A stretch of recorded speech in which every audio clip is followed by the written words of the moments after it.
Hi, it's Bill Sachs for Emmanuel Episcopal Church, Delta Plain, Virginia, and we're moving deeper into the season of Lent. For this week's video, I want to ask you a question. In all honesty and humility, can you think of a time when your mind has really been changed? And especially I'm thinking of when has your mind been changed in your opinion about another person? When have you felt that you really thought you'd figured someone out, you really understood them, and you weren't particularly impressed with what you saw, and something happened, and you were forced to confront the fact that maybe you had misread this person? Let me tell you a story that gives you an example. Many years ago, I was still fairly new as an ordained Episcopal priest. I'd been in the ministry long enough to be quite sure that I knew exactly what I was doing. And not only did I know exactly what I was doing, I was convinced that I really understood other people. A young couple wanted to come to see me to ask me to do their wedding. I was happy to see them. Didn't really know them, but they had a connection to the church, and it didn't take much. The moment they walked into my office, I was sure I had figured this young couple out. They were very young. I think they were barely 20 years old, as I recall. And so and they giggled a lot. They were clearly nervous. So I began very quickly, much too quickly, to form some conclusions. I began to think to myself, they're too young, they're immature. What have they seen of the world? What do they know about life? I was, in my youthful clergy arrogance, beginning to feel fairly smug that I'd figured these people out. But it's my obligation, my responsibility to meet with them. So we had a pleasant first meeting, and I thought, okay, let's see where it goes. This was positive. They seemed to like one another. So we'll meet again. I usually meet with a couple 3 or 4 times before doing a wedding. So they came back. But again, remember, I thought I'd figured these people out. And I was convinced that they were immature, and I was actually beginning in my mind to think, how do I tell them that I'm not sure they're ready? Looking back on it, I go, what in the world? Well, to make a long story short, the only thing I'll give myself credit for was that I continued to listen as this young couple spoke, and they were eager to talk about themselves. And gradually, slowly, I began to realize I was not the one educating them. They were the ones educating me. Because the more they talked, the more I began to realize that even though they were very young, even though they giggled and were nervous a lot and seemed like they were barely out of high school, there was a depth of commitment to one another and a depth of maturity. And then they revealed to me that they had saved a considerable amount of money, not only to pay for their own wedding, but to have a down payment on a house. And then I began to realize that they were both from families that had had troubles, and they had an all too vivid understanding of what it meant to grow up in a household where there were troubled relationships. By the end of the time, I felt like I was not the one who had opened their eyes. I was not the one who had brought them any greater wisdom or, for that matter, depth of faith. They, in fact, had brought me considerable wisdom, considerable depth of faith. If nothing else, they had taught me that whenever I am with someone, in whatever capacity, it is my obligation to listen. It is my obligation to give the other person the full benefit of the doubt.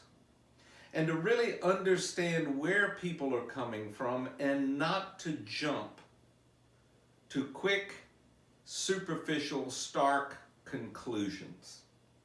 That's my obligation as a Christian and as a priest of the church, to listen to people, to honor people, and to give people every complete chance.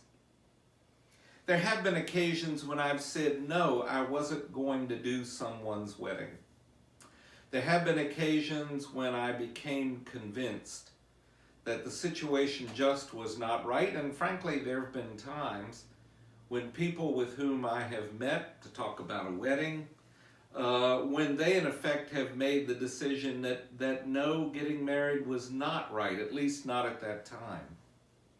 So I also learned that it's not my job to stand in judgment over other people.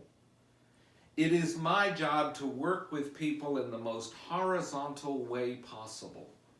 My posture always beginning with respect and with listening and giving people a chance to tell their own story as they wish to tell it.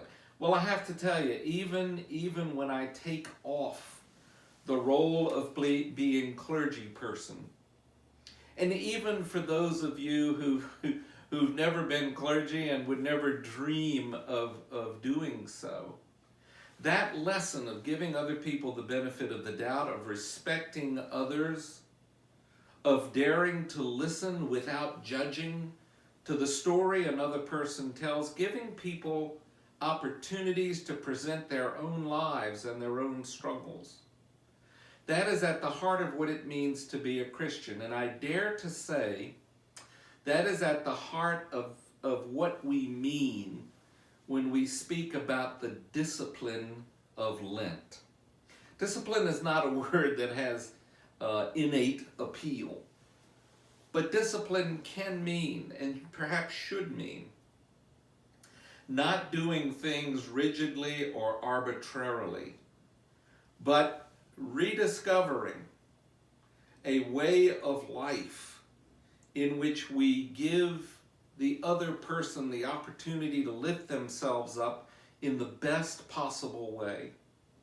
The discipline of not rushing to judgment, the discipline of daring to listen, the discipline of believing that, especially as a Christian, it is our obligation to do our utmost to honor one another. Never fully knowing the struggles that have gone on into making the lives of any of us. And oh, by the way, there also is the matter of forgiveness, of daring to forgive. It's a very important distinction to make between how each of us behaves and who we really are. At any given time, any one of us, certainly myself included, certainly, have said and done things we wished we could recall, intemperate things that just were not called for, and we wish we could reel them back in. So the discipline of Lent is what I'm really talking about in this brief video. The discipline of returning to a posture of opening ourselves to the lives of others and inviting others to see us in our best possible light, as the best people we can possibly be. This is the heart of being a Christian. Jesus calls us to be at our very best, to let our light shine and not to hide it, not to succumb to temptations to be less than the people God made us to be. That's why I think of that young couple often. That's why I think of that young couple, perhaps especially in Lent. I don't think it was Lent when I was meeting with them, but the message fits this season. They taught me something. They taught me that there are times when my mind should be changed.